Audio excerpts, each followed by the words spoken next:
Hello students,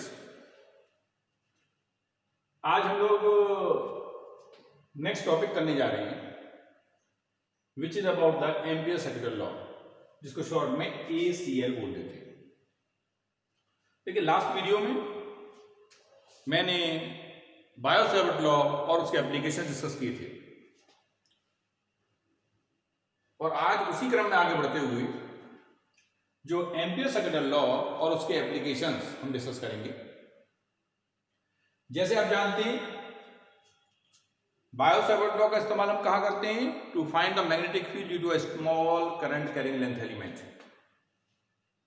in the same manner you have one more law to find the magnetic field in different situations, which we call as the ampere circuit law. सबसे पहले ये law है क्या? देखिए, suppose कीजिए अगर कोई straight current carrying conductor है तो उसके आसपास हमें मैग्नेटिक फील्ड अगर निकालना है तो हम कैसे मैग्नेटिक फील्ड निकाल सकते हैं?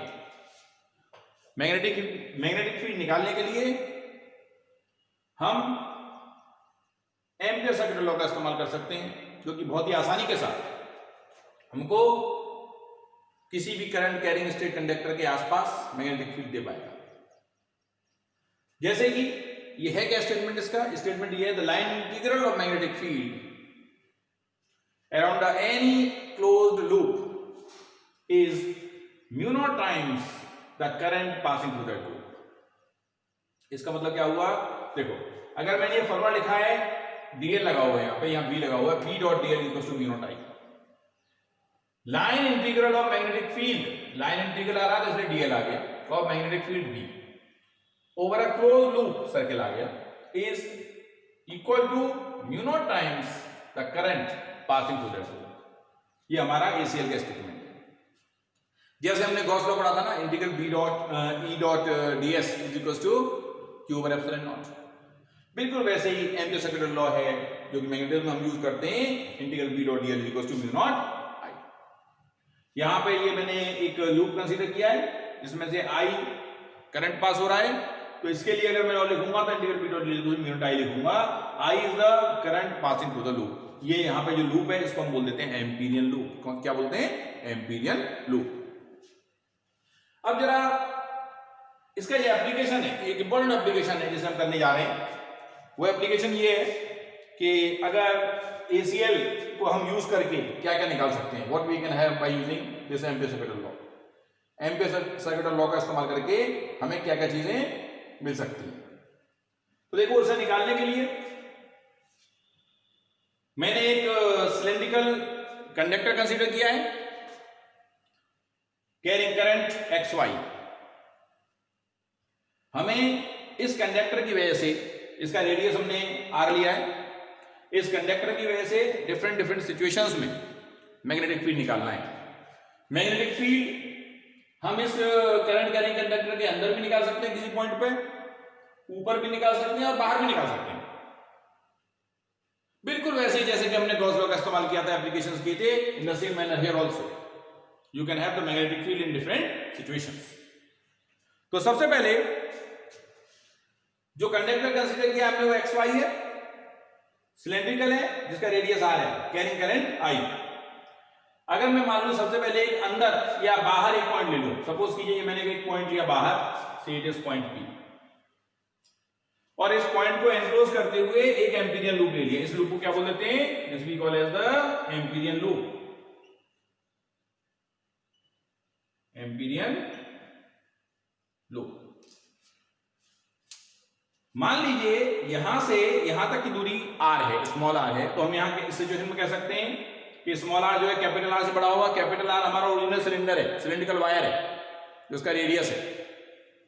तो स्मॉल r जो है जब कैपिटल R से बड़ा हो, when point lies outside then small r is greater than capital R। अब देखो, जब हम ACL यूज करेंगे तो होता क्या है? Integral b dot dl equals to mu not I. Integral b dot dl ऐसा लिखना, mu not times the current passing through the loop. Loop कौन सा होगा हमारा? ये। इसके अंदर जो पूरा करंट I पास हो रहा है, तो हमने म्यू नॉट आई लिख दिया। अब अगर हम ध्यान से देखें तो तो करंट ऊपर जा रहा है, तो अगर हम राइट हैंड रूल लगाएं तो राइट हैंड रूल के अकॉर्डिंगली मैग्नेटिक फील्ड डायरेक्शन क्या होगी, टेंजेंशियल, लाइक दिस, जैसे मैंने यहां दिखाया। और डीएल लेंथ एलिमेंट भी इधर ही है, क्योंकि लेंथ एलिमेंट भी हम कहां चुनते हैं, लूप के ऊपर। तो ये दोनों के बीच में एंगल कितना हो गया, 0। As the angle between them is 0, so you have B DL cos 0। cos 0 की वैल्यू कितनी होती है, 1, तो उसको हमने यहां छोड़ दिया। तो b को बाहर लिखा, integral dl equals to mu not i, और what is integral b dot dl, integral dl की वैल्यू कितनी होगी, इसका circumference that is equals to 2 pi r। So b 2 pi r equals to mu not i, which will further be equals to b equals to mu naught i upon 2 pi r।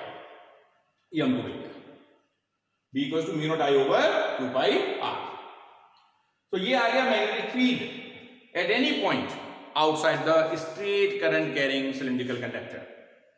और अगर मैं एक single छोटा सा wire लेता, पतला सा, उसके आसपास भी मैग्नेटिक फील्ड निकालता, तो यही आता। तो वायर मोटा हो पतला हो मायने नहीं रखता, अगर पॉइंट हमारा बाहर लाई कर रहा है तो मैग्नेटिक फील्ड दोनों सिचुएशन में सेम है, बशर्ते हमें यह पता हो कि करंट कितना पास हो रहा है, what is the current threading through the loop, that is so से दिस इज इक्वेशन नंबर 1। तो अगर हम इसको देखें यहां से, तो यहां से हमें एक बात मिलती है, वो ये कि magnetic field is inversely proportional to r। जैसे जैसे r बढ़ेगा वैसे वैसे फील्ड कम होता चला जाएगा, म्यू नॉट कांस्टेंट, आई कांस्टेंट, 2 पाई कांस्टेंट, तो इनवर्सली प्रोपोर्शनल टू r। एक बात तो यहां पे आ गई। अब अगर हम दूसरा केस देखें इसका, देखिए सिलेंडर, हमने ये तो बताया नहीं कि सिलेंडर हॉलो है कि आपका सॉलिड है।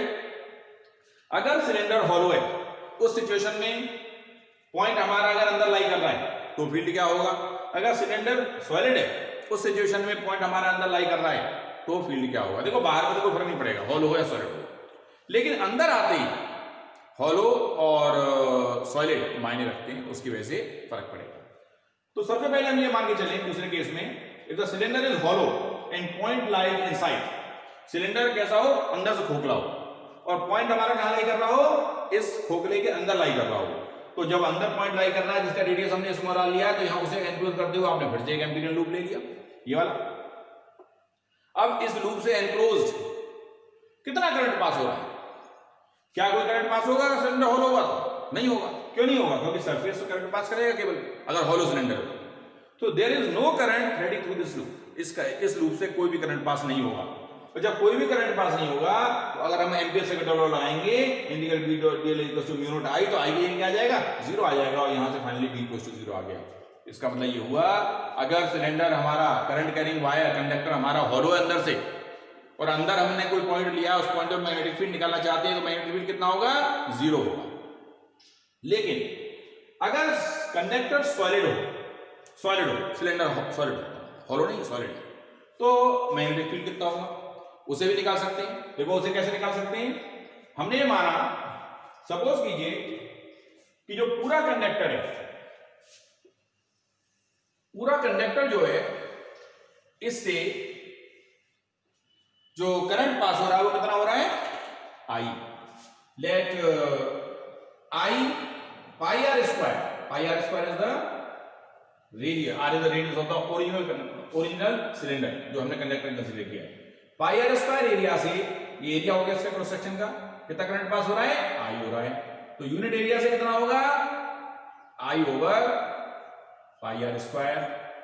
Therefore from area pi small r square, क्योंकि अंदर का जो रेडियस हम लेंगे वो स्मॉल r लिया है, तो इसका एरिया कितना होगा अंदर वाले एम्पीरियल लूप का, पाई आर स्क्वायर। इससे कितना करंट पास होगा, I over pi r square into pi small r square. r pi से पाई काट दीजिए, जब पाई से पाई कट जाएगा तो देखो क्या मिलेगा आपको, you will have I dash, मान लेते हैं ये जो करंट पास हुआ उसको आई डैश मान लेते हैं, is equals to I small r square over capital R square. This is the value of current threading through this inner loop in the case of cylinder when it is solid. अब देखो एक काम करते हैं, अब दोबारा से ampere second law लगाने की कोशिश करते हैं, और एम्पीयर सेकंड लॉ लगा के हमें देखो क्या करता है, बिना देखते हैं। So again by ACL, ampere second law, integral close integral b dot dl is equals to mu not times the current कितना है I डैश, ये बात है, ठीक है। और जब इस करंट को यहां लगाओगे और फर्दर इसे सिंप्लीफाई करोगे तो आपको मिल जाएगा जैसे पहले किया है b इंटीग्रल dl, क्योंकि थीटा यहां भी 0 होगा, is equal to mu not I dash के क्या लगा दें I r square upon capital R square, ये आ जाएगा ना। और फर्दर अगर हम इसे सिंप्लीफाई करें तो b इंटू इंटीग्रल डीएल की वैल्यू कितनी जाएगी 2 pi small r is equal to mu not I r square over capital R square, ठीक है। सिंप्लीफाई कीजिए, इस r से इस स्क्वायर को हटा दीजिए और b यहां से आ जाएगा आपका म्यू नॉट I r ओवर 2 पाई R स्क्वायर, और यहां से हम कह सकते हैं b that proportional to b that proportional to r। और अगर इस चीज का हम ग्राफिकली रिप्रेजेंट करने की कोशिश करें इस सिचुएशन को, तो देखो ग्राफ बड़ा आसान सा होगा। यहां आप ले लीजिए मैग्नेटिक फील्ड b और यहां ले लीजिए आप डिस्टेंस r, तो आप देख पा रहे हैं कि अंदर सेंटर से लेकर के सरफेस तक मैग्नेटिक फील्ड वेरी कैसे करेगा डायरेक्टली विद द डिस्टेंस, और सरफेस पे आने के बाद वो कहां जाएगा varies inversely with the distance, it varies inversely with the distance. तो यहां पर देखिए अगर मैं ग्राफ बनाऊं तो graph will be like this,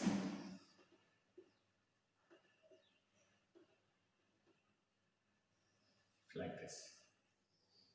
ये हमारा जो केस है ये अंदर के लिए है, जहां b directly proportional to r है, ये ऊपर सिचुएशन है, यहां b मैक्सिमम होगा और यहां b inversely proportional to r होगा। This is a graphical representation of the situation. Okay, thank you.